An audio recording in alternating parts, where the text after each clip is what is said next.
November 7, 1849, Chatham County, Georgia. A woman stands on an auction platform in the center of Savannah's public market. Her hands bound with rope that has already worn the skin of her wrists raw.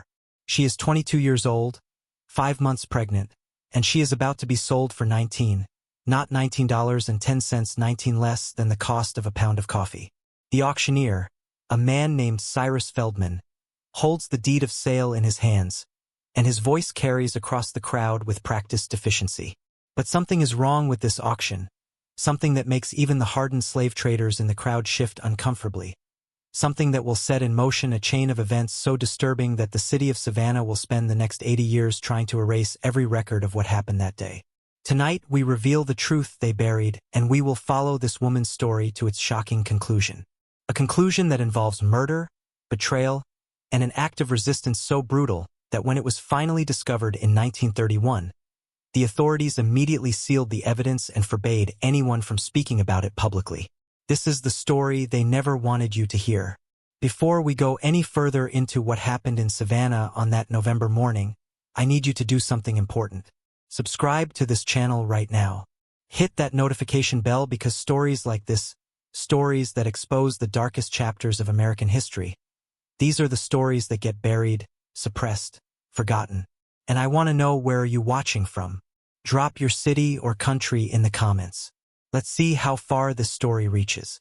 Let's build a community that refuses to let these truths disappear. Now let's continue. The woman standing on that platform has a name, though it appears in official records only twice, and both times it is spelled differently. In the bill of sale from her previous owner, she is listed as Diner. In the coroner's report filed 6 years later, she is called Diana. For our purposes, we will call her Denina because that is the name she used when she finally spoke. When she finally told her story to the one person who listened. Denina was born in 1827 on a rice plantation outside Charleston, South Carolina. She never knew her father. Her mother, a woman named Patience, worked in the fields from sunrise until long after dark, her hands permanently stained green from rice stalks, her back bent from years of labor that would eventually kill her when Denina was just 11 years old. After Patience died, Denina was sold to a tobacco merchant in Charleston, a man named Elias Cartwright, who needed domestic help for his growing household. Elias was 43 years old, married to a woman named Constance, and father to 4 children ranging in age from 6 to 15. He was also a deacon at the First Presbyterian Church, a member of the Charleston Chamber of Commerce, and by all public accounts, a respectable businessman who treated his property, human and otherwise, with appropriate Christian values. That was the public account. The private reality was something else entirely. Denina worked in the Cartwright household for 3 years from age 11 to 14.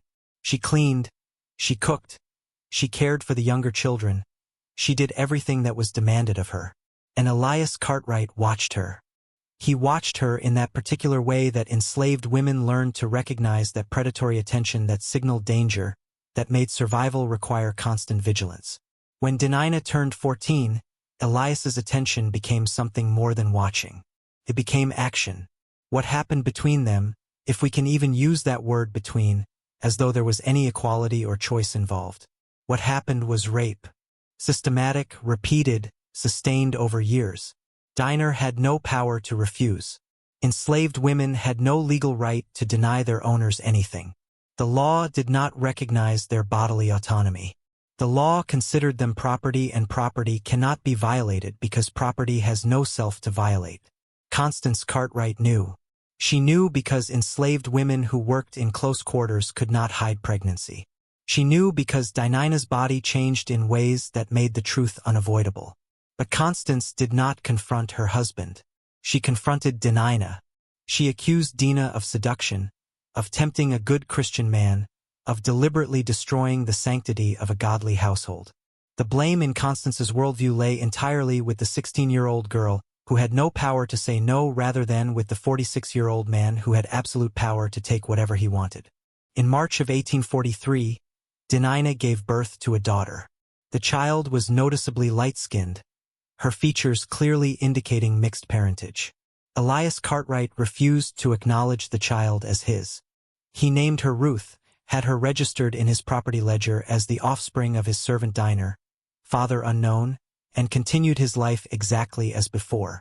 Constance demanded that Diner and the baby be removed from the main house. They were relocated to the servants' quarters, a cramped structure behind the main residence where 6 other enslaved people lived in conditions that barely qualified as shelter. Denina raised Ruth while continuing to work in the Cartwright household. She nursed her daughter at night after 16-hour days of labor. She sang to her in whispers songs her own mother had sung, songs that carried memories of Africa, of freedom, of a world before chains. And she watched as Ruth grew, as the child's features became increasingly undeniable evidence of who her father was, as the resemblance to Elias Cartwright became so obvious that neighbors began to whisper, to speculate, to understand what everyone had always known, but politely ignored. In 1847, when Ruth was 4 years old, Elias Cartwright sold her. He sold her to a slave trader named Marcus Pennington for $400, a standard price for a healthy child of that age. He sold her on a Tuesday morning without warning Diner, without allowing goodbyes, without permitting the mother even a final moment with her daughter. Denina was working in the kitchen when she heard Ruth screaming from the front of the house. By the time she ran outside, the child was already gone, loaded into a wagon that was disappearing down the street, her small hands reaching back toward the only home she had ever known. Denina collapsed in the street. The other enslaved people in the household had to carry her inside. For 3 days she did not speak, did not eat, barely moved. She had entered a state of grief so profound that it resembled death itself, and perhaps she wished it was, but she did not die. Her body refused her that mercy. Instead, she survived, and survival meant returning to work, meant continuing to serve the man who had raped her, and then sold the child born of that rape meant functioning in a world designed to destroy her humanity piece by piece. 2 years later, in the summer of 1849, Denina became pregnant again. The father was Elias Cartwright. There was no question about this, no ambiguity. Constance Cartwright's fury was immediate and absolute. She could tolerate one incident, one child, one public embarrassment. But a second pregnancy made the situation undeniable, made it impossible to maintain the fiction that Denina was a seductress and Elias, an innocent victim of temptation. A second pregnancy revealed the truth that Elias Cartwright was a man who repeatedly raped an enslaved woman he owned, who had been doing so for years, who showed no intention of stopping. Constance gave Elias an ultimatum. Get rid of her. I will not have that woman in my house bearing your children while I live under the same roof. Sell her, trade her, give her away. I do not care, but she leaves this household within the month, or I will make this situation public in ways that will destroy your reputation permanently. Elias understood the threat. His position in Charleston society depended on maintaining respectability. Wealthy men were expected to be discreet about their violations of enslaved women, whispered about perhaps, but never openly acknowledged. A wife publicly accusing her husband of serial rape of his property that would cross a line that even Charleston's tolerant attitude toward slavery could not ignore. So Elias made arrangements. He contacted a business associate in Savannah, a merchant named William Hadley, who owed him money from a failed cotton investment. Elias proposed a transaction. He would forgive Hadley's debt, approximately $800, in exchange for Hadley purchasing Diner and taking her to Savannah, far enough from Charleston that she would never return, far enough that Constance would never have to see her again, far enough that Elias could pretend she had never existed. Hadley agreed. The transaction was arranged for early November during Savannah's regular public auction, where such sales occurred with administrative efficiency. But Elias added one specific condition to the sale, a condition so cruel that it reveals the depth of his vindictiveness. He set Diner's minimum price at $19. The amount was deliberate, calculated to humiliate. In 1849, the average price for an enslaved woman of childbearing age ranged from $700 to $900. A pregnant woman carrying a child who would eventually become additional property should have been valued even higher. By setting the price at 19 cents, Elias achieved several goals simultaneously. He demonstrated that Denina had no value to him whatsoever. He ensured that she would be purchased by someone who recognized she was being offered as damaged goods, someone who would treat her accordingly. And most importantly, he guaranteed that Denina would understand exactly how worthless he considered her, how utterly disposable she was in his eyes. William Hadley traveled to Charleston in early November to finalize the arrangement. He met with Elias in the man's study, reviewed the paperwork, signed the necessary documents. The bill of sale was meticulously prepared, listing Dinah's approximate age, her condition, pregnant, approximately 5 months, and the agreed-upon price, 19. Elias Cartwright signed his name with the same pen he used to sign church documents and business contracts. His signature was neat, legible, totally unremarkable, just another transaction in a life built on transactions. Denina was informed of the sale the night before she was to leave Charleston. She was given no choice, no opportunity to gather belongings because she had no belongings, no chance to say goodbye to the people she had lived alongside for years. She was simply property being transferred from one owner to another, and property did not require emotional consideration. The journey from Charleston to Savannah took 2 days by wagon. Hadley hired a driver, a white man named Silas Burke, who specialized in transporting human cargo. Dinah rode in the back of the wagon, her hands bound. A precaution against escape, though where would she run? 5 months pregnant in a region where every white person was empowered to stop and question any black person traveling without papers. They arrived in Savannah on November 6th. The city was larger than Charleston, busier, filled with the sounds of commerce and construction. The port hummed with activity, ships loading and unloading goods from across the world, cotton and rice and tobacco flowing out, manufactured items and luxury goods flowing in, and human beings, thousands of human beings being bought and sold and traded like livestock. William Hadley took Denina directly to the auction house, a large wooden structure near the waterfront where sales occurred 3 times weekly. The auctioneer, Cyrus Feldman, examined Dinah with the practiced eye of someone who had evaluated thousands of people for sale. He noted her age, her condition, her general health. Then he saw the bill of sale, saw the minimum price of 19 cents, and his expression changed. "Something is wrong with this one," Feldman said to Hadley. "What is it? Disease? Injury? Mental deficiency?" "Nothing like that," Hadley replied. "She is healthy, able to work. The child appears viable." "Then why 19 cents? The seller wanted her gone quickly." "It is a personal matter, family dispute." Feldman understood immediately. This woman had done something or had something done to her that made her previous owner want her removed from his household. The low price was a signal, a warning to potential buyers. "This property comes with complications. You will include that in the auction description," Feldman said. "I will not misrepresent her condition and risk my reputation." Hadley agreed. He did not care how Feldman presented Denina to the crowd. He simply wanted to complete the transaction, collect his compensation for the debt Elias had forgiven, and move on with his business. The auction was scheduled for the following morning, November 7th.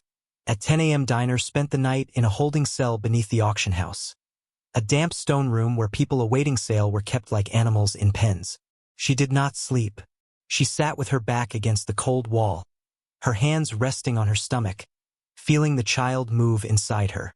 This child who would be born into slavery, who would never know freedom, who would belong to William Hadley or whoever purchased them at auction, who would live and die as property unless something changed, unless the entire system collapsed. And in November of 1849, that seemed as likely as the sky opening up and God himself descending to pass judgment on the men who built their fortunes on human suffering. When morning came, Denina was brought up from the holding cell and positioned near the auction platform.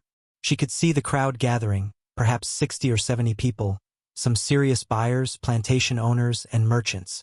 Others simply spectators who attended auctions as entertainment, who watched human beings sold, and found it no more morally troubling than watching cattle sold at market. Cyrus Feldman took his position on the platform at exactly 10 o'clock a.m. The November sun was already warm, and the air smelled of salt water and tobacco smoke. Feldman began with furniture, several chairs, and a dining table from an estate sale. Then livestock, a pair of horses, some chickens, then human beings. He sold a young man, approximately 20 years old, for $950. He sold an elderly woman, described as an excellent cook, for $300. Then he called for Diner. She was brought onto the platform by Silas Burke, who positioned her in the center where everyone could see. Feldman read from the bill of sale in a voice that carried across the crowd. Female named Diner, approximately 22 years of age, currently with child, estimated 5 months, experienced in domestic service, able to cook, clean, and perform household tasks. Minimum bid 19 cents. The crowd reacted immediately. 19 cents, someone called out. What is wrong with her? Is she diseased? I am informed she is healthy, Feldman replied. The price reflects a personal matter between the seller and the property, not a deficiency in the property itself. That explanation satisfied no one. In the economy of slavery, price indicated quality. A woman offered for 19 cents must be fundamentally defective, diseased, or dangerous, or mentally unsound. No rational buyer would risk investment on someone being sold at such an insultingly low price unless they knew something others did not. Several men who had been preparing to bid immediately lost interest. They turned away, focused their attention on the next items up for auction, but 3 men remained interested. The first was William Hadley himself. He had arranged this auction specifically to acquire Diner to fulfill his agreement with Elias Cartwright. He stood near the front of the crowd, waiting for the moment to bid. The second man was someone Hadley had never seen before. A tall, thin figure dressed in traveling clothes, standing near the back, his face shadowed by a wide-brimmed hat. The third man was local, a Savannah plantation owner named Thornton Graves. Graves owned a mid-sized cotton plantation about 15 miles outside the city, and he was known among enslaved people as one of the cruelest masters in Chatham County. His plantation had the highest mortality rate of any comparable operation, not because of accidents or disease, but because Graves worked people to death deliberately, calculating that it was more profitable to extract maximum labor over a short period than to maintain workers over decades. Graves had been watching Diner since she appeared on the platform, and something about this situation intrigued him. A healthy pregnant woman being sold for 19 cents. That kind of opportunity did not present itself often. Are you ready to hear what I write next? This is where the story gets even darker, where we discover what Thornton Graves planned to do with Diner, and where we meet the mysterious stranger who will change everything. Cyrus Feldman raised his hand to quiet the murmuring crowd. 19 cents, he called out. Do I have a bid of 19 cents for this property? William Hadley raised his hand immediately. 19 cents. The crowd turned to look at him. Hadley was known in Savannah, a respected merchant with legitimate business interests. His willingness to bid gave Denina a thin veneer of credibility. If Hadley was interested, perhaps she was not as defective as the price suggested. But before Feldman could acknowledge the bid, another voice cut through the crowd. 25 cents. Everyone turned. The speaker was Thornton Graves. He stood with his arms crossed, his expression unreadable. Hadley's jaw tightened. He had not anticipated competition. 50 cents, Hadley counted. Graves smiled, and it was not a pleasant expression. $1. The crowd was riveted now. 2 men bidding against each other for a woman being sold at refuge prices. This was unusual. This suggested something more than a simple transaction was occurring. Hadley hesitated. He had agreed to acquire Diner for Elias Cartwright, but he had not agreed to engage in a bidding war. The debt Elias had forgiven was $800. If Hadley had to spend significant money to acquire Diner, he would be operating at a loss. $2, Hadley said, his voice tight. Thornton Graves took a step forward. He was enjoying this, enjoying the public attention, enjoying the knowledge that he was making Hadley uncomfortable. $5, Graves called out, and there was a challenge in his tone, a dare for Hadley to continue. Hadley looked at Cyrus Feldman, then back at Graves. He was calculating risks, weighing costs. Finally, he shook his head and stepped back. Graves had won. $5 once, Feldman called out. $5 twice. Then the stranger in the back of the crowd spoke. $10. Every head turned. The man had removed his hat now, and his face was visible, weathered, scarred along the left cheek, his eyes the color of winter sky. He looked to be in his mid-30s, and there was something about his bearing that suggested military service or perhaps time spent in occupations where violence was routine. "Who are you?" Feldman asked. The question was not hostile, simply procedural. Auctioneers needed to know who was bidding, needed to verify that buyers had actual means to pay. "My name is Jacob Marsh. I am new to Savannah. I have business in the city and require domestic help. Do you have $10, Mr. Marsh?" Jacob Marsh approached the platform. He reached into his coat and withdrew a leather purse. From it, he counted out 10 silver dollars, placing them one by one on the podium where Feldman stood. "I do." Thornton Graves was staring at Marsh with open hostility now. He did not like being outbid, did not like strangers disrupting what he had assumed would be an easy acquisition. $15, Graves said. "20. Marsh replied without hesitation. 30. The crowd was enthralled. The price had escalated from 19 cents to $50 in a matter of minutes. Whatever was happening here, it was no longer about acquiring a pregnant, enslaved woman at bargain prices. This had become a contest of will, a public demonstration of power. Thornton Graves looked at Jacob Marsh, trying to understand who this man was, what his interest could possibly be. Then Graves made a decision. $100. The crowd gasped. $100 was a reasonable price for a healthy enslaved woman, but it was far above what anyone had expected this auction to reach. Graves was making a statement. He was showing that he would not be outbid, that he had resources beyond what some traveling stranger could match. Jacob Marsh met Graves' stare. For a long moment he said nothing. Then he spoke and his voice carried across the crowd with absolute clarity. $200. The silence that followed was complete. $200 exceeded the rational value of this transaction by any measure. Even accounting for Diner's pregnancy, even assuming the child survived and became valuable property in the future, $200 represented an investment that would take years to recoup. Thornton Graves understood what was happening. This was no longer about money. This was about dominance, about refusing to yield. And Graves had built his entire life on refusing to yield. $300, Graves said. His voice was hard now, angry. $350, Marsh counted. 400, 500. The amounts climbed. 600, 700, 800. When the bidding reached $1,000, William Hadley quietly left the auction house. He had no interest in participating further, and he needed to send a message to Elias Cartwright, explaining that the simple transaction they had arranged had become something else entirely, something complicated and expensive and potentially dangerous. At $1,200, Thornton Graves stopped bidding, not because he lacked funds, but because he suddenly understood that Jacob Marsh would continue bidding until Graves bankrupted himself.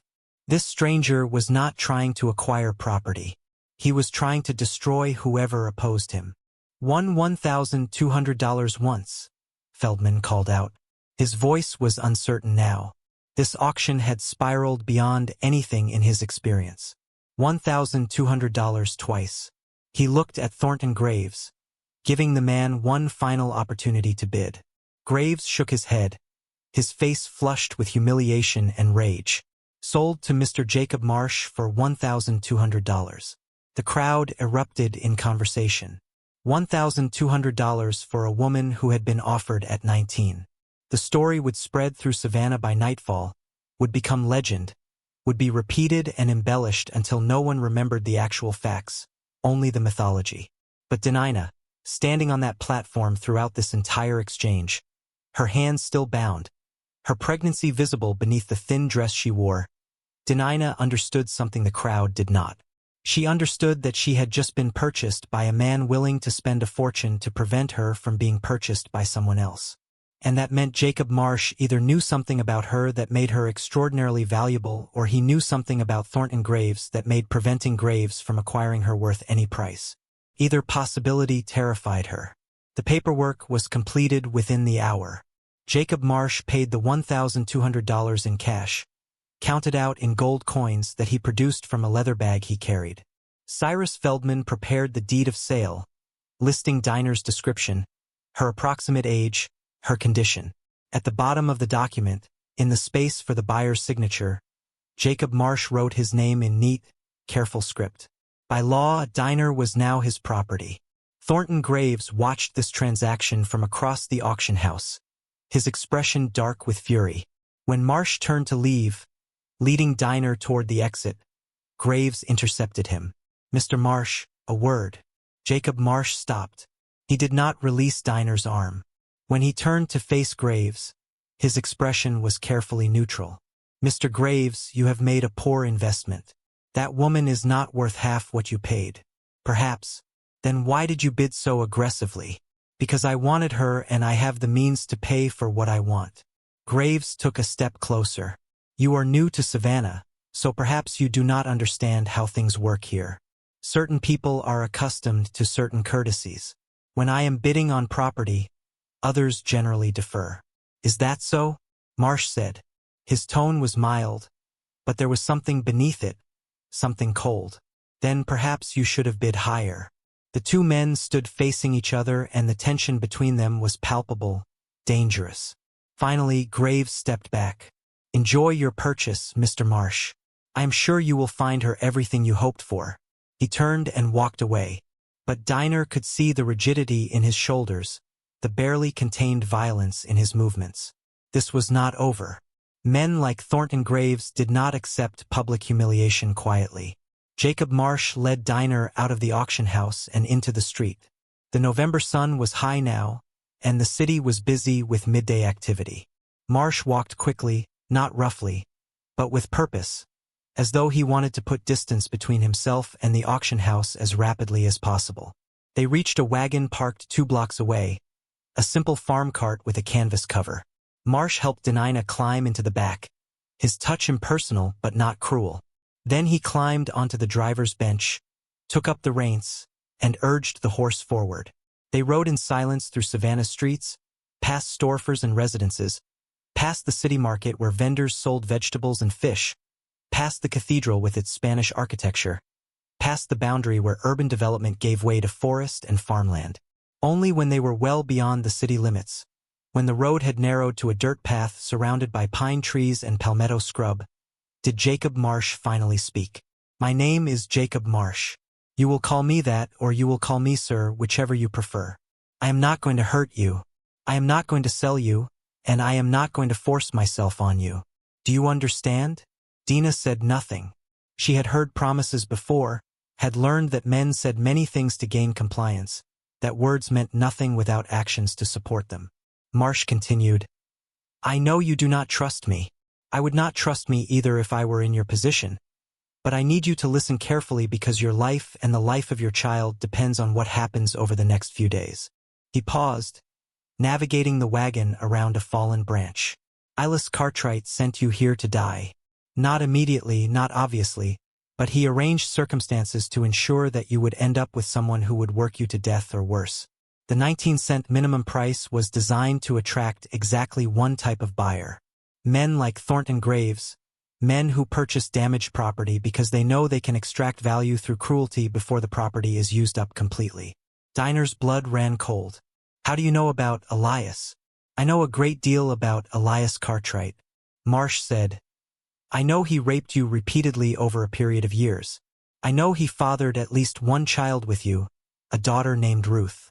I know he sold that child to erase evidence of his crimes. And I know he sent you here to ensure you would never return to Charleston to cause him embarrassment." Denina felt tears burning behind her eyes, but she refused to let them fall. Crying was weakness, and she could not afford weakness. "Who are you?" "A friend," Marsh said. "Or at least a friend of people who were your friends." He reached into his coat and withdrew a folded piece of paper. Without taking his eyes from the road, he handed it back to Denina. "Read it." Dinah unfolded the paper with trembling hands. The handwriting was unfamiliar, but the words made her breath catch. "Denina, if you are reading this, you have been purchased by Jacob Marsh, and that means the first part of our plan succeeded. Jacob works with people who help enslaved people reach freedom. He has been preparing for your arrival in Savannah for 3 months. Trust him. Do what he says. He is risking his life to help you. The letter was unsigned, but at the bottom, carefully drawn, was a small symbol, a bird in flight, wings spread wide. Dinah recognized it immediately. It was the mark her mother had taught her. The mark women in their family had used for generations to identify themselves to each other, to say, "I am here. I am with you. I have not forgotten." "Where did you get this?" Denina whispered. "From a woman in Charleston named Bethy. She is elderly, works as a cook in Elias Cartwright's household. She has been watching you for years, watching what Elias did to you, what Constance allowed to happen. When she learned you were being sent to Savannah, she contacted people she knew, people who operate what we call the Underground Railroad. Those people contacted me." Dinah's mind reeled. Bethy. Bethy had been part of the Cartwright household for decades. So old and seemingly harmless that white people stopped seeing her as a person at all, simply as furniture that occasionally moved and performed tasks. But Bethy had been watching, had been connected to networks Dinah had never suspected existed, had arranged this rescue. "The Underground Railroad," Denina said slowly. "I have heard stories. Stories are true." Marsh confirmed. "There are people, black and white, who help enslaved people escape to free states, to Canada, to places where the law does not recognize property rights in human beings. It is dangerous, illegal, and it requires careful planning. But it is possible. You are saying you are going to help me escape. I am saying I am going to try. Whether we succeed depends on many factors, most of which are outside my control. The most immediate danger is Thornton Graves." "What about him?" Marsh's hands tightened on the res. "Graves is not just a cruel plantation owner. He is also a slave catcher. He makes additional income hunting fugitives, returning them to their owners for reward money. He has connections throughout Georgia and South Carolina. Men who owe him favors. Men who will help him if he asks. And I just humiliated him publicly. Spent $1,200 to prevent him from acquiring you. He will want to know why. He will investigate. And if he discovers that I am involved with the Underground Railroad, he will come after both of us. Then we need to leave." Denina said, "We need to go now, tonight, as far and as fast as possible." "We cannot," Marsh said. "Not yet." "Why not?" "Because Graves will be watching the roads out of Savannah. He will have men at checkpoints asking questions, looking for anyone matching our descriptions. If we run immediately, we will be caught within 2 days. Then what do? We hide in plain sight." Marsh turned the wagon onto a smaller path, barely visible through the underbrush. "We go to a place Graves would never think to look, and we wait until he stops watching so carefully. Then we move." "Where is this place?" "You will see." They traveled deeper into the forest, following paths that seemed to exist more as animal trails than as roads meant for wagons. The afternoon light filtered through the canopy in dusty shafts, and the air smelled of decaying vegetation and standing water. Finally, after nearly an hour of slow progress, they emerged into a clearing. In the center stood a cabin, small and weathered, its walls made of rough-hewn logs, its roof covered with wooden shingles that had turned gray with age. Smoke rose from a stone chimney, indicating someone was inside. Marsh stopped the wagon and climbed down. He helped Dinah descend, then led her toward the cabin door. Before he could knock, the door opened. The woman who stood in the doorway was perhaps 50 years old. Her hair wrapped in a blue cloth, her dress simple but clean. Her skin was dark, her eyes sharp and assessing when she saw Denina. Her expression softened. "You got her." "I did." "Any trouble?" "More than expected," Marsh said. "Thornton Graves was at the auction." The woman's face hardened. "Graves, that man is a demon. Did he see you?" "He saw me bid against him and win. So he knows your face, he knows I exist. Whether he knows anything else remains to be seen." The woman stepped aside, gesturing for them to enter. Inside, the cabin was larger than it appeared from outside. A fire burned in the hearth, and the room smelled of cooking, something with beans and salt pork. There was a table, several chairs, a bed in the corner. Another woman, younger, perhaps 30, sat at the table, mending a shirt. She looked up when Denina entered and her eyes widened. "Lord have mercy. She is just a child." "Denina is 22, Marsh said. She is stronger than she looks. The older woman moved to Dinah, took her hands, examined her face with the intensity of someone looking for signs of illness or injury. What is your name, child? Dinah. I am Sarah. This is my daughter Hannah. You are safe here. No one knows about this cabin except people we trust. You will stay with us until Jacob can arrange the next part of your journey. How long will that be? Denina asked. Days, possibly weeks, Marsh said. It depends on Thornton Graves. On how aggressively he pursues this, on how quickly I can arrange safe passage north. Denina felt exhaustion wash over her, the accumulated weight of fear and uncertainty, and the sheer physical demands of pregnancy pressing down on her. Sarah seemed to sense this. She guided Denina to the bed. You rest now. We will talk later. There is food when you are ready and you are safe. That word again, safe. Dinah wanted to believe it, wanted to trust that these strangers who claimed to be helping her were genuine. But safety was a luxury enslaved people could not afford to assume. She lay down on the bed, and despite her fear, despite everything, sleep pulled her under within minutes. When she woke, it was dark outside. The fire had been rebuilt, and the cabin was warm. Sarah and Hannah sat at the table, talking in low voices. Jacob Marsh was gone. Where is he? Denina asked, sitting up. He left an hour ago. Sarah said he has arrangements to make in Savannah. People to contact. He will return tomorrow or the day after. In the meantime, you are with us. Denina stood, moved to the table. Sarah pushed a bowl toward her. Beans and cornbread and a piece of salt pork. Eat. You need strength for what is coming. What is coming? Denina asked. The truth? Hannah said. Her voice was quiet but firm. The truth about who you are. Why Elias Cartwright really sent you here and why Jacob Marsh spent $1,200 to save you. Because it was not just about saving you, Denina. It was about stopping something much worse. Denina felt cold despite the fire's warmth. What are you talking about? Sarah and Hannah exchanged a glance. Then Sarah spoke, and what she said made Dina's world tilt. Elias Cartwright did not send you to Savannah simply to get rid of you.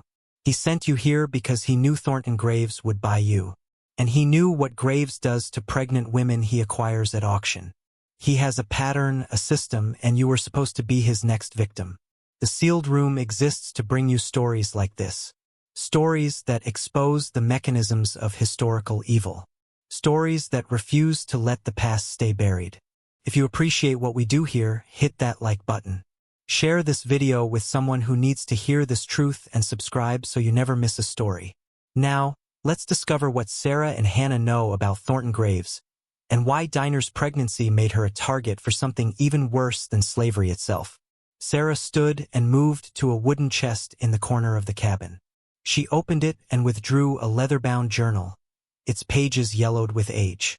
She brought it to the table and placed it in front of Dinah. This journal belonged to a woman named Abigail. She died 2 years ago, consumption. But before she died, she wrote down everything she knew, everything she had witnessed about what happens on Thornton Graves' plantation. Sarah opened the journal to a marked page. Read it. Dinah looked down at the careful handwriting. The entries were dated, organized chronologically, written in the voice of someone who knew she was documenting evidence for a future that might never come. The first entry Dinah read was dated March 1845. Today I saw them bring in another one. Her name is Rachel. She is pregnant, maybe 6 months, and they bought her at auction for almost nothing because the seller said she was difficult. Mr. Graves keeps her separate from the rest of us in the old tobacco barn at the edge of the north field. I'm not allowed near there. None of us are, but at night I can hear her crying. The next entry, April 1845. Rachel is gone. They say she died in childbirth, that both she and the baby died, and they buried them somewhere past the Trean, but I do not believe it. I heard the baby crying 2 nights ago. I heard it clear as anything, a newborn's cry. And then I heard it stop suddenly, like someone made it stop. And Rachel, I saw her 3 days ago when they moved her from the barn to the main house. She did not look like someone about to give birth. She looked like someone who had already given birth, and something had gone very wrong. Dinah's hands shook as she turned the page. Another entry. June 1846. There is a new one now. Her name is Margaret. Same as before. Pregnant, bought cheap, kept separate. Mr. Graves visits the barn every night. I do not know what he does there, but Margaret screams and no one is allowed to help her. Mrs. Graves acts like it is not happening, like those screams are just wind or animals. But we all hear it. We all know. Another entry. August 1846. Margaret disappeared last week. They say she ran away, but that makes no sense. She was 8 months pregnant and could barely walk. Where would she run? How would she survive? No, she did not run. Something happened to her. Same as Rachel. Same as the one before Rachel whose name I never learned. This is a pattern. This is systematic and no one stops it because Mr. Graves has money and power and the law protects him instead of us. Denina looked up at Sarah. What is this? What was Graves doing to these women? We do not know exactly, Sarah said. But we know enough. Over the past 10 years, Graves has purchased at least 7 pregnant women at auction. Always for suspiciously low prices. Always women who were being sold because of personal disputes or complications with their previous owners. He takes them to his plantation, keeps them isolated, and within months they disappear. Some are reported as dying in childbirth. Others are claimed to have run away, but none of them are ever seen again. And the babies? Denina whispered. What happens to the babies?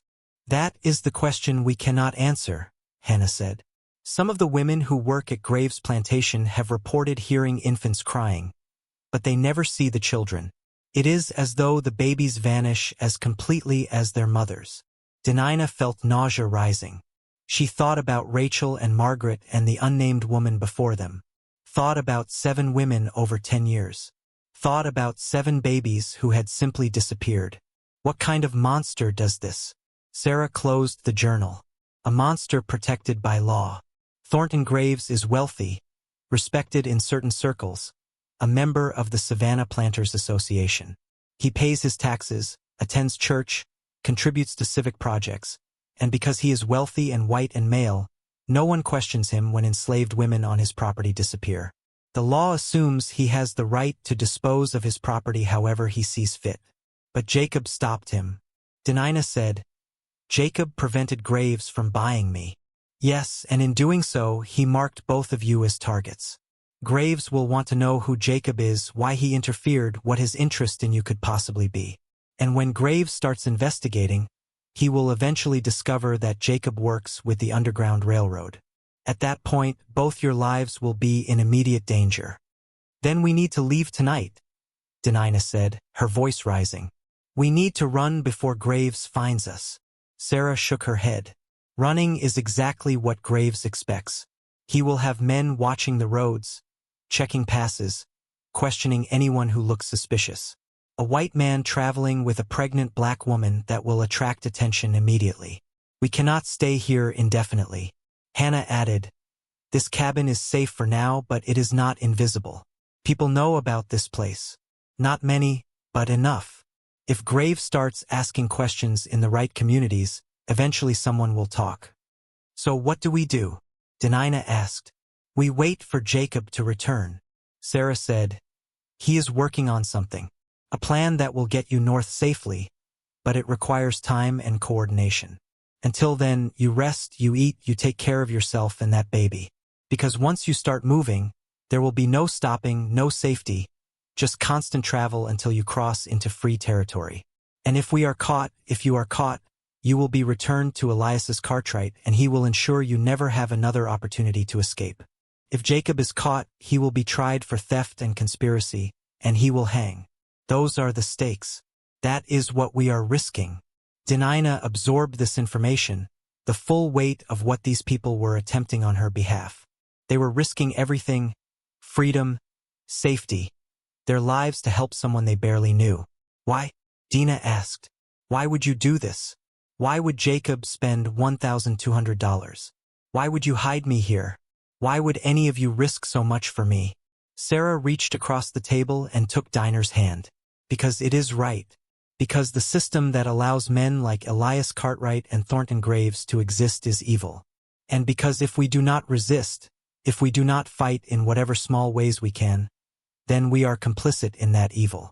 You are not the first person we have helped, and you will not be the last. This cabin has sheltered dozens of fugitives over the years. People escaping, people heading north, people seeking freedom. It is dangerous work, but it is necessary work. Denina spent 3 days in Sarah's cabin. 3 days of relative peace that felt surreal given everything that had preceded them. She ate meals prepared with care, slept in a real bed, felt the baby move inside her with increasing strength. Sarah and Hannah treated her with kindness that seemed almost incomprehensible. Kindness without expectation of service or submission. Kindness offered simply because they believed she deserved it. On the morning of the 4th day, Jacob Marsh returned. He arrived just after dawn. His horse lathered with sweat, his face drawn with exhaustion. He had been riding through the night, and when he entered the cabin, Sarah immediately knew something had changed. "What happened?" Sarah asked. "Graves knows," Marsh said. He sat heavily in one of the chairs, accepted the cup of water Hannah offered him. "He knows I am not who I claim to be. He has been asking questions all over Savannah, showing my description to people, offering money for information." "How much does he know?" Hannah asked. "Enough to be dangerous. He knows I paid cash for diner, which suggests resources beyond what a normal traveler would carry. He knows I left Savannah immediately after the auction, which suggests I did not actually need domestic help for business in the city, and he has discovered that no one named Jacob Marsh has registered at any hotel or boarding house in Savannah, which suggests the name is false." "Is it?" Denina asked. "Is Jacob Marsh your real name?" Marsh looked at her for a long moment. Then he shook his head. "No, my real name is Jacob Brennan. I am originally from Pennsylvania, and for the past 6 years I have been working with an organization dedicated to helping enslaved people reach freedom. We operate across multiple states using false identities, safe houses, and carefully planned routes to move people north.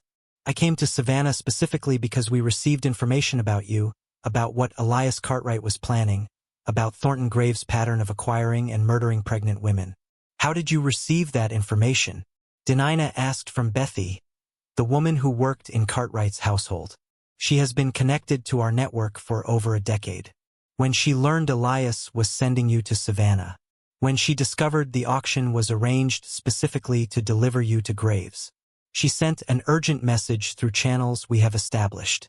She asked us to intervene to save you if possible. And you came." Denina said, "You spent $1,200.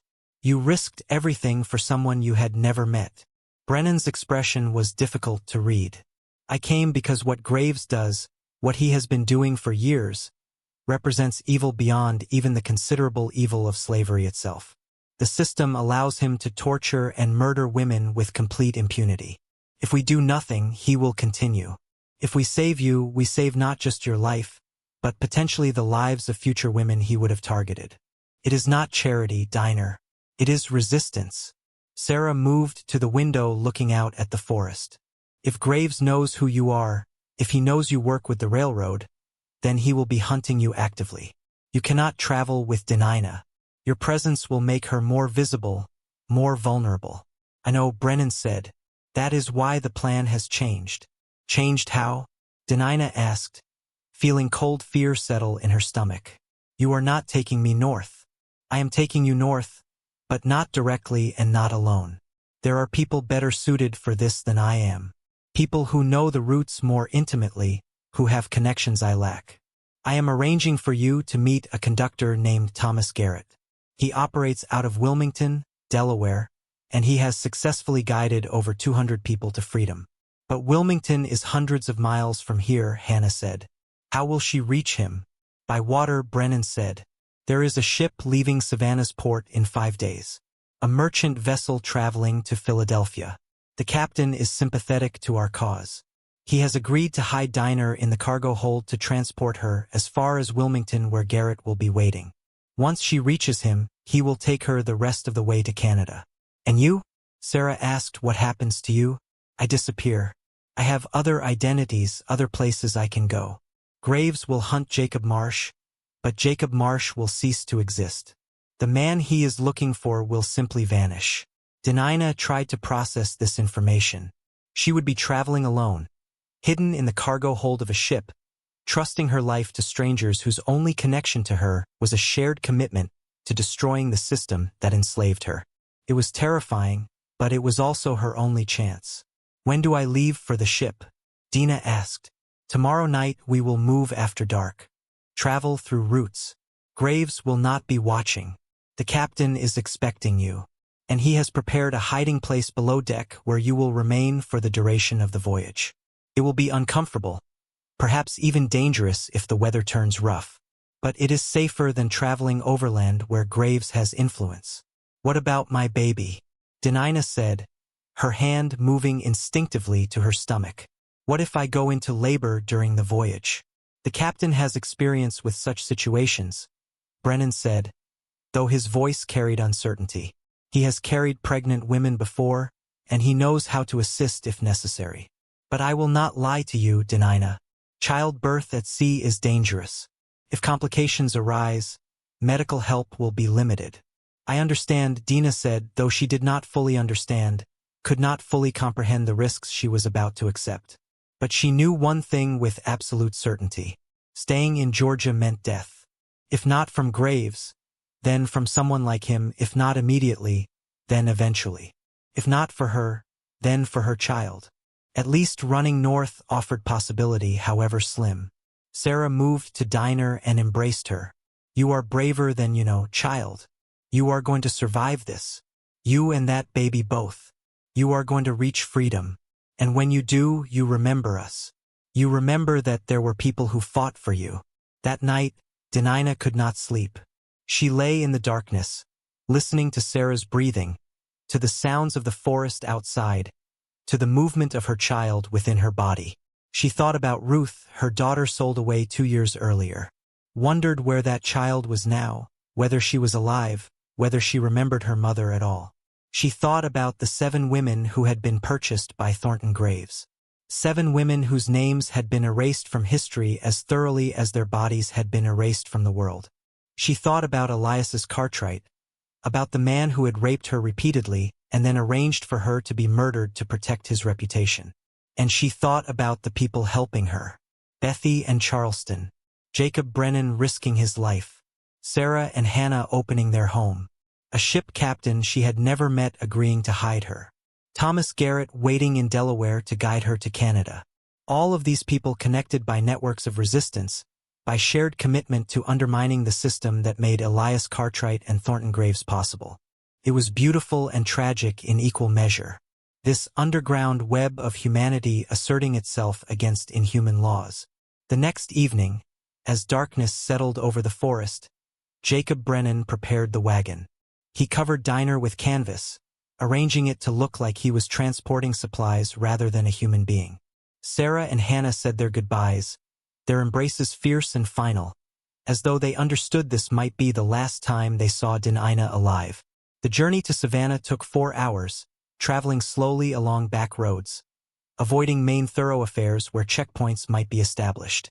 Brennan said almost nothing during the trip, his attention focused entirely on watching for signs of danger, for riders who might be Graves' men, for any indication they were being followed.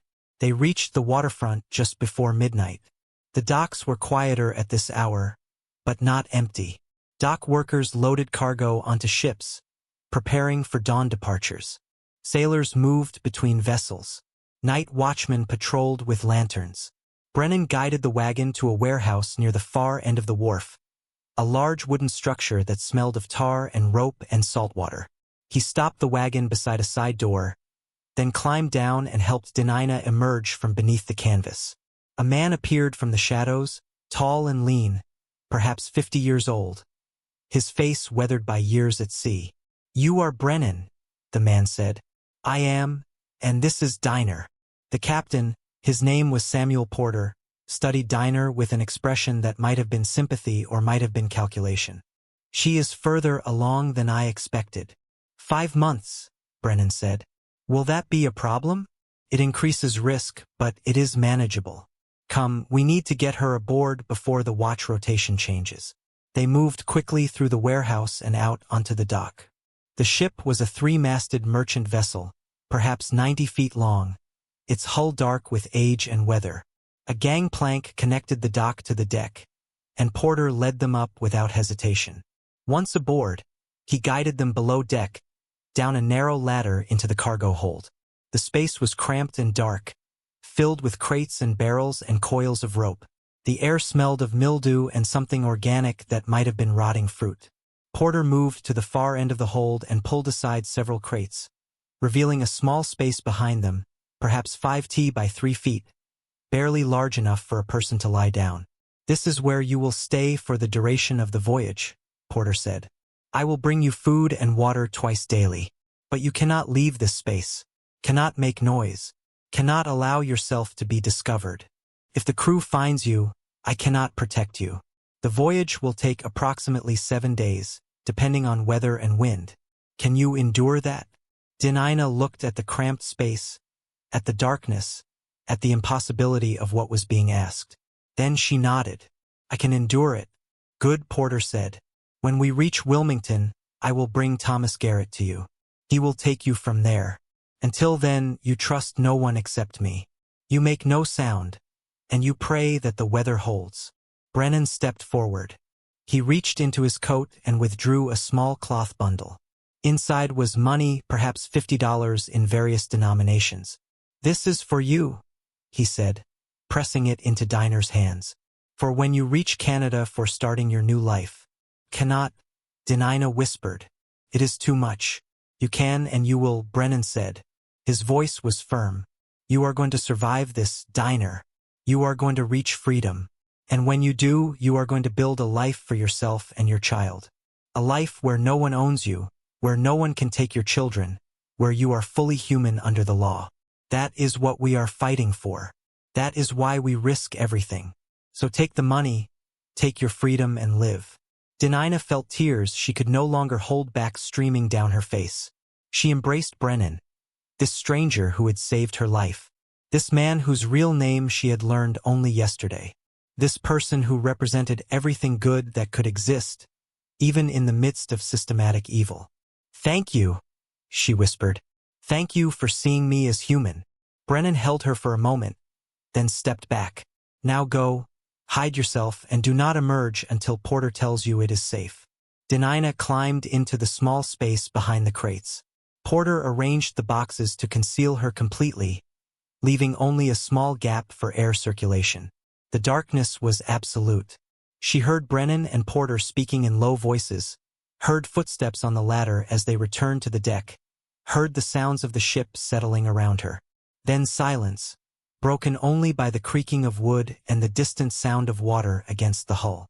She was alone now, truly alone, hiding in darkness, trusting her life to people she barely knew, carrying a child who would either be born free or born into slavery, depending on whether this desperate plan succeeded. The ship departed at dawn. Denina felt the motion change, felt the vessel begin to move, felt the gentle rocking that meant they were leaving the dock, leaving Georgia, leaving behind everything she had ever known. For the first 2 days, the voyage was uneventful. Porter brought food and water as promised, stale bread and dried meat and warm water that tasted of wood. He spoke little, simply handed her the provisions, asked if she was managing, then departed. The space was unbearably cramped, and Diner's body ached from the inability to stretch or move freely. Her pregnancy made everything worse. The pressure on her bladder constant, the need to shift position frequent but impossible. But she endured because endurance was all she had ever known, because enslaved people learned early that survival meant tolerating the intolerable, that freedom was worth any temporary suffering. On the 3rd day, the weather changed. Diner heard thunder in the distance, felt the ship begin to pitch more violently. The storm hit with full force that afternoon, transforming the gentle rocking into violent heaving. The cargo hold became chaos, crates shifting with each massive wave, barrels rolling, ropes swinging. Denina pressed herself into the corner of her hiding space, her arms wrapped protectively around her stomach, praying the crates concealing her would not shift enough to expose her or crush her. The storm lasted through the night and into the following morning. During those hours, Denina experienced fear beyond anything she had known before. She had survived rape, had survived the sale of her child, had survived being sold herself for 19 cents. But this was different. This was nature itself trying to kill her. Water and wind indifferent to human suffering, to human law, to human evil. If the ship sank, she would drown in this hold, trapped behind crates, unable even to attempt survival. Her child would die with her, both of them erased as thoroughly as the 7 women Thornton Graves had murdered. When the storm finally broke, when the motion of the ship returned to something resembling normal, Denina waited for Porter to appear with food and water, but he did not come. The morning passed, then afternoon, then evening. No food, no water, no contact. Dinah's throat burned with thirst and her stomach cramped with hunger. She tried to remain calm, tried to tell herself that Porter was simply delayed, that the storm had created problems requiring his attention elsewhere on the ship. But as the second day without provisions began, panic started to set in. Had something happened to Porter? Had he been injured during the storm, or worse, had he been discovered helping her? Had the crew found out about her presence? On the third day, without food or water, Denina began to accept that she might die here. She was weak, lightheaded, her lips cracked, and bleeding. The baby moved less frequently now, as though it too sensed the approaching end. She thought about praying, but to whom? To a God who had allowed her to be enslaved, to be raped, to be sold like livestock? What God would sanction such a world? Then she heard footsteps on the ladder, heard someone moving through the cargo hold. Please let it be Porter, she thought. Please let it be help and not discovery. The crates in front of her hiding space shifted and light flooded in painful after days of darkness. A face appeared, but it was not Porter's. It was a younger man, perhaps 25, with red hair and a sailor's weathered skin. His eyes widened when he saw her. "Sweet Jesus," he whispered. "There is actually someone here," Porter said. "There might be, but I did not believe him." Denina tried to speak, but her throat was too dry. The sailor, his name was Michael, lifted a canteen to her lips. "Small sips," he said. "You have gone too long without water. You need to drink slowly or you will vomit."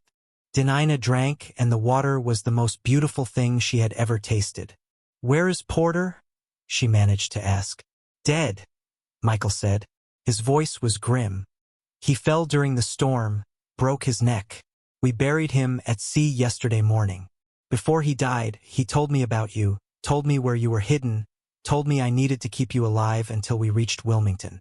So here I am." "You are going to help me?" Denina asked, disbelieving. Michael shrugged. "Porter was a good man. If he thought you were worth saving, that is enough for me. Besides, I have no love for the system that makes people property. My father was Irish, came to America to escape famine, worked himself to death in factories. I know what it means to be disposable to rich men. So yes, I am going to help you. We reach Wilmington tomorrow. Until then, you stay hidden. You stay quiet and you stay alive. Understand?" Denina nodded. Michael produced food from his coat, hard biscuits and cheese. "Eat slowly," he instructed. "Your stomach needs time to adjust." Then he repositioned the crates, concealing her once more, and departed. The ship reached Wilmington the following afternoon. Denina heard the sounds of docking, of sailors shouting instructions of cargo being unloaded. She waited in her hiding place, every muscle tense, wondering if Michael would return, wondering if Thomas Garrett would actually be there, wondering if this final stage of the journey would succeed, or if she had come so far only to be captured at the last moment. Hours passed. The sounds of activity diminished. Finally, footsteps approached, and the crates moved aside. Michael's face appeared, and beside him was another man, older, perhaps 60, with kind eyes and a calm demeanor. "You are Diner," the older man said. "I am Thomas Garrett. Jacob Brennan sent word that you would be arriving. I am here to take you the rest of the way north. Can you walk?" Denina tried to stand, but her legs would not support her weight. Days of confinement and dehydration had weakened her beyond what she had realized. Garrett and Michael lifted her carefully, carried her up the ladder and onto the deck. The sun was setting and the light made Dinah's eyes water. She could see the Wilmington docks, could see buildings beyond, could see free territory for the first time in her life. "We need to move quickly," Garrett said. "There are people in this city who would gladly return you south for reward money. My wagon is waiting. We travel tonight." They carried Denina off the ship and into a waiting wagon. Garrett covered her with blankets and they began to move through Wilmington streets. "Where are we going?" Denina asked. "To a safe house first, where you can rest and recover your strength. Then north through Pennsylvania and New York to Canada. The journey will take weeks, possibly months, depending on your condition and the baby, but we will get you there." Denina: "I have never lost anyone. I have guided, and I do not intend to start with you." Denina closed her eyes, allowed herself to feel the smallest measure of hope, the first real hope she had experienced in years. She was not free yet, not legally, not safely, but she was closer than she had ever been. And if she died tomorrow, at least she would die knowing she had tried, knowing she had resisted, knowing that people had risked everything to help her because they believed her life mattered, because they believed the system that enslaved her was evil and worth fighting. That night, in a small house on the outskirts of Wilmington, Denina slept in a real bed for the first time in over a week. She ate warm food prepared by Garrett's wife, a woman named Rachel, who treated her with the same kindness Sarah and Hannah had shown. And for the first time since learning she was pregnant with Elias Cartwright's child, Denina allowed herself to imagine a future where her baby would grow up free, where no one could sell them, where they would be fully human under the law. It was a fragile hope, easily destroyed, but it was hope nonetheless, and hope Denina was learning was the most dangerous and necessary thing an enslaved person could possess. Dinah's journey from Wilmington to the Canadian border took 7 weeks. 7 weeks of traveling at night through forests and farmland. 7 weeks of hiding in barns and cellars and attics. 7 weeks of trusting strangers whose only connection to her was a shared belief that slavery was an abomination that required resistance. Thomas Garrett guided her through Pennsylvania, passing her from one conductor to another. Each person in the chain knowing only what they needed to know, enough to help, but not enough to endanger the entire network if they were caught. In a farmhouse outside Philadelphia, Denina met a Quaker family named Coleman who gave her new clothes, sturdy boots, a warm coat for the journey ahead. In Rochester, New York, she stayed 3 days with Frederick Douglass himself, the famous abolitionist who had escaped slavery years earlier and now dedicated his life to helping others achieve the same freedom. Douglass spoke to her about the importance of telling her story once she reached safety, of documenting what had been done to her, of bearing witness so that future generations would understand the reality of slavery beyond the sanitized version slaveholders preferred to present. "Your survival is an act of resistance," Douglass told her. "Every day you live free is a defeat for Elias Cartwright, for Thornton Graves, for every person who profited from your bondage. Do not waste that victory by remaining silent." By the time Denina reached the Canadian border in late January of 1850, she was 8 months pregnant, exhausted beyond measure, but alive. She crossed into Ontario on a night so cold the ground was frozen solid, her breath visible in the frigid air. The moment she stepped onto Canadian soil, she fell to her knees, not from weakness, though she was weak, but from the overwhelming realization that she had actually done it. She had escaped. She was free, not just spiritually or morally free, but legally free under the protection of a government that did not recognize property rights in human beings. Thomas Garrett knelt beside her. "You made it, Denina. You are safe now. No one can take you back. No one can claim ownership of you or your child. You are free." Denina wept, great racking sobs that came from somewhere deep inside her, from the place where she had buried years of grief and rage and fear. She wept for herself, for Ruth, for her mother Patience, for the 7 women Thornton Graves had murdered, for every person still enslaved in the South, for the sheer cruelty of a world that required such desperate measures simply to be recognized as human. Garrett helped her to her feet and they walked the final mile to a settlement of formerly enslaved people who had established a community near the border. The settlement was called Dawn, and it consisted of approximately 200 people who had escaped slavery and were now building lives as farmers, craftspeople, teachers. They welcomed Denina with open arms, with food and shelter and the kind of safety she had never known. 3 weeks later, on February 19, 1850, Dina gave birth to a son. The labor was difficult, lasting nearly 18 hours, but a midwife named Clara, herself a former enslaved person from Virginia, guided Denina through it with patience and skill. When the baby finally emerged, screaming his fury at the world, Denina held him and felt something shift inside her. Something that might have been joy or might have been terror at the responsibility of raising a free child in a world that still wanted to enslave him. "What will you name him?" Clara asked. Denina looked down at her son's face, at his tiny fists waving, at the undeniable evidence that Elias Cartwright was his father written in his features. For a moment she considered naming him after someone she had loved, after her mother or after William, the person she might have wanted his father to be. But then she thought about all the people who had helped her reach this moment, all the people who had risked everything, and she made her decision. "His name is Jacob," she said, "after Jacob Brennan, the man who saved my life." Clara smiled. "Jacob is a good name, a strong name. That boy is going to grow up free. Diner. He is going to have opportunities you never had. He is going to live in a world where no one owns him. Make sure he knows how many people fought to give him that chance." "I will," Denina promised. "I will tell him everything." Denina lived in Dawn for 3 years, working as a seamstress and helping other newly arrived fugitives adjust to freedom. She learned to read more fluently with help from a teacher in the settlement, and she began writing down her story, documenting what Elias Cartwright had done to her, what Thornton Graves had planned to do, how the Underground Railroad had saved her life. In 1853, she married a man named Samuel Richards, a blacksmith who had escaped from Maryland 5 years earlier. Samuel was kind and patient, and he understood that Diner's past was not something that could be forgotten or erased, but something that needed to be honored and remembered.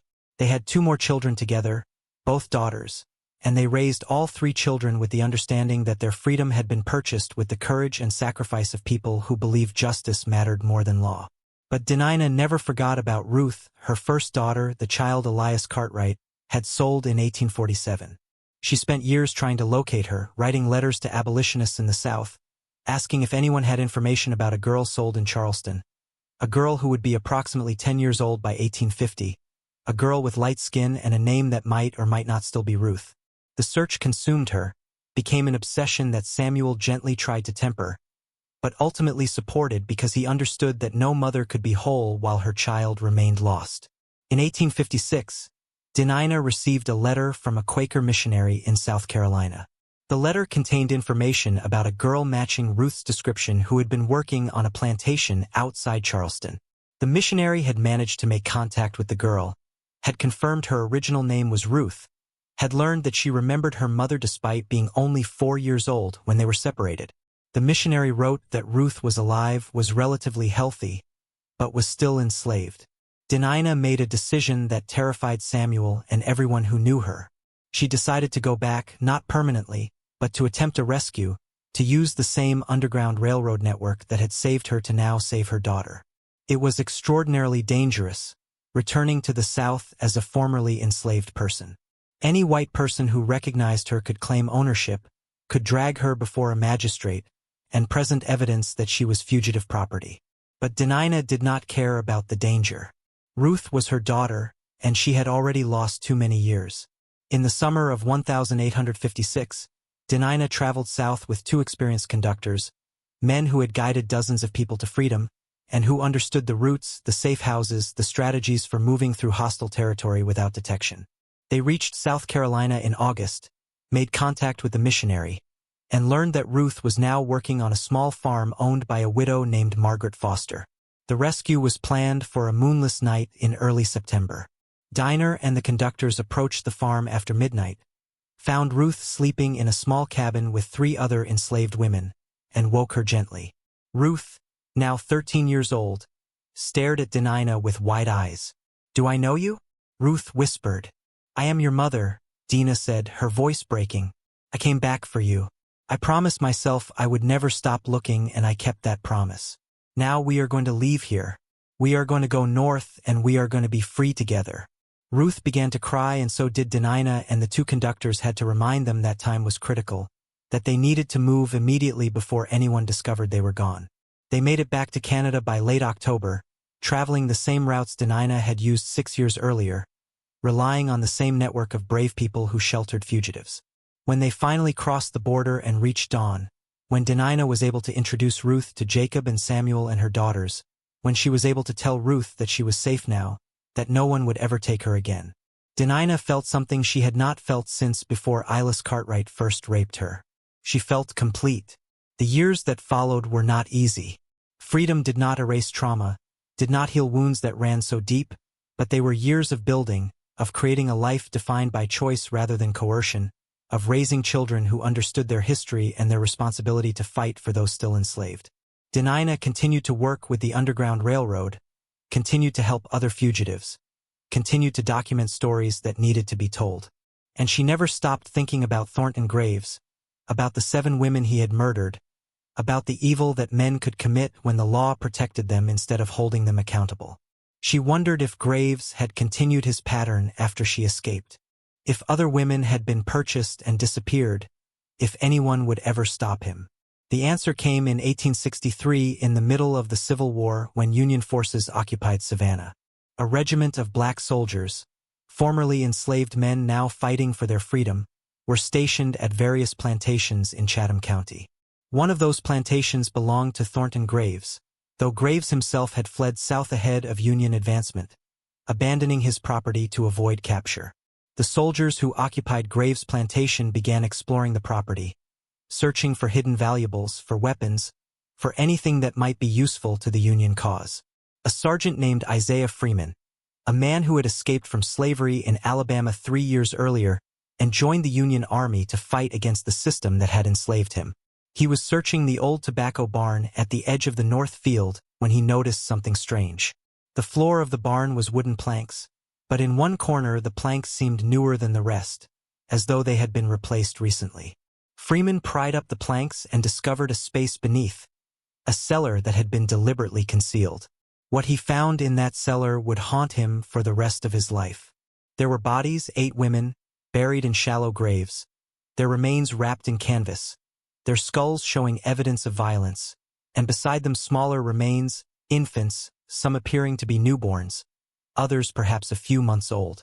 All dead, all buried in secret, all hidden by a man who had used the law to acquire them and then used isolation to murder them without consequence. Freeman reported the discovery to his commanding officer, a white captain from Massachusetts named Henry Clark.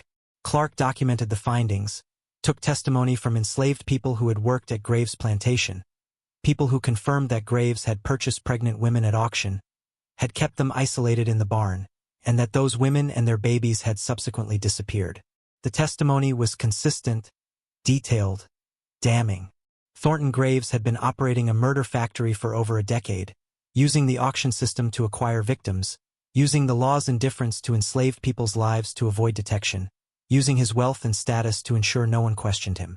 Captain Clark prepared a full report, intending to use it as evidence of the barbarity of slavery, as proof that the system enabled not just exploitation but systematic murder. But the report never saw publication during the war.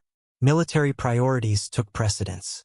The evidence was filed away, and in the chaos of Reconstruction, it was forgotten. Thornton Graves himself was never prosecuted. He died in 1867 in Mississippi, living under an assumed name, having escaped justice entirely. His estate was never settled, his crimes never officially acknowledged. The women he murdered were never identified beyond the general descriptions in Captain Clark's report. Their names lost, their families never notified, their bodies buried in unmarked graves on a plantation that was eventually sold and subdivided and developed until no trace remained of what had happened there. The report itself sat in military archives for decades, occasionally examined by historians researching the Civil War, but never given significant attention.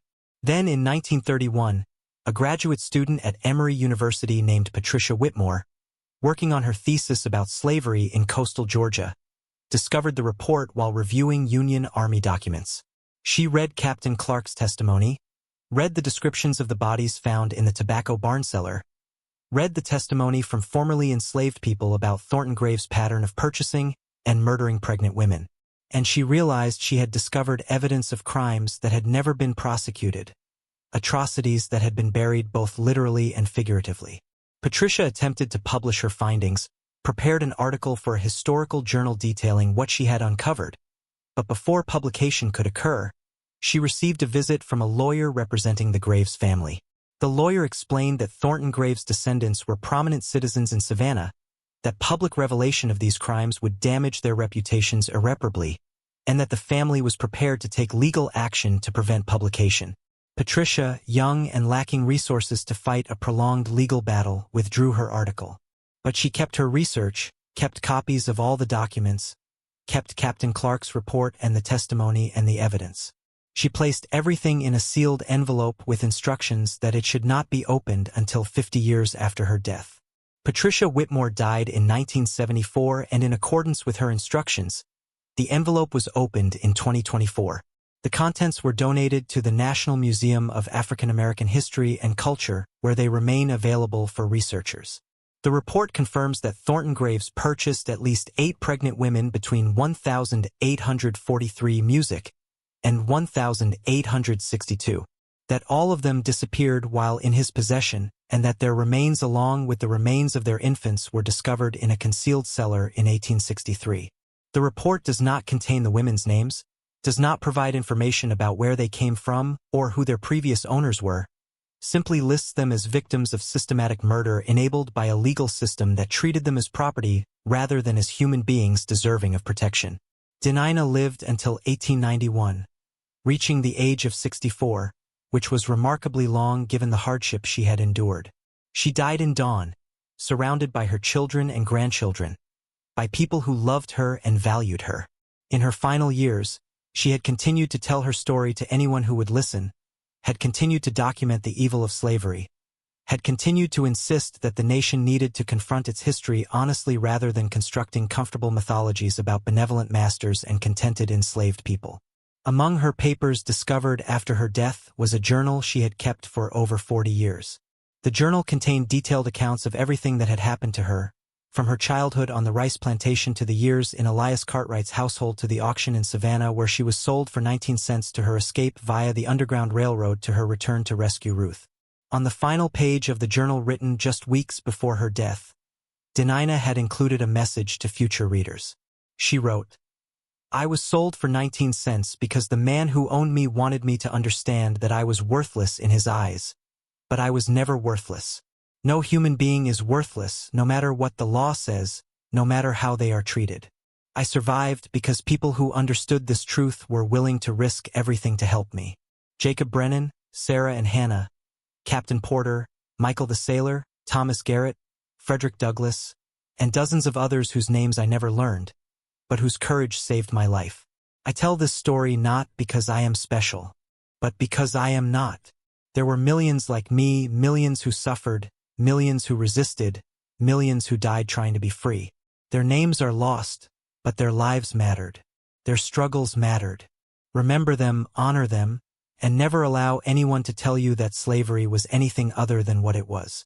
The greatest crime this nation ever committed. A crime enabled by law, sanctioned by churches, defended by politicians, and profitable for those who benefited from it. What happened to the other people in Diner's story provides its own form of closure, incomplete and imperfect, but real. Jacob Brennan continued working with the Underground Railroad until the Civil War began, at which point he joined the Union Army and served as an intelligence officer, using his experience with covert operations to gather information behind Confederate lines. He survived the war and lived until 1879, dying in Pennsylvania at age 62. Sarah and Hannah, the women who sheltered Dina in their cabin outside Savannah, continued operating their safe house until 1861, when the increasing danger of Union naval blockades and Confederate paranoia made their work impossible. Both survived the war and relocated to Pennsylvania, where they continued helping formerly enslaved people adjust to freedom. Elias Cartwright died in 1865 shortly after the Confederate surrender. His Charleston home was burned during the Union occupation, his property confiscated, his fortune destroyed. He died bankrupt and alone in a boarding house, and his obituary made no mention of the crimes he had committed, simply described him as a respected businessman fallen on hard times. His wife Constance survived him by 20 years, living in reduced circumstances, but never publicly acknowledging her complicity in his abuse of Dinah. William Hadley, the man who had arranged Dinah's auction in Savannah, lost everything during the war and disappeared from historical records entirely after 1863. Cyrus Feldman, the auctioneer, continued conducting sales until slavery was abolished, then briefly attempted to transition to selling only goods rather than people before dying in 1867, likely from yellow fever. The most surprising epilogue belongs to Thornton Graves' plantation.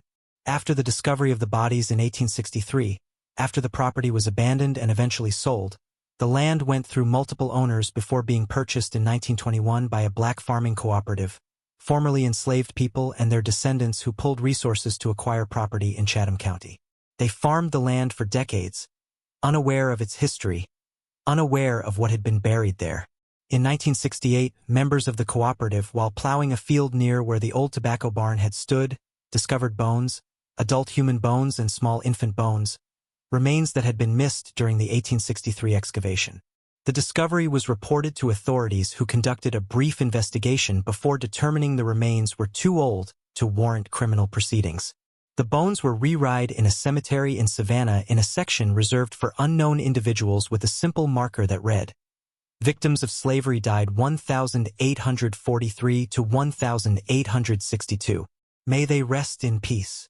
It is not enough, not remotely sufficient to honor the lives that were stolen, the suffering that was inflicted, the evil that was permitted by legal and social systems designed to protect wealth and power rather than vulnerable people.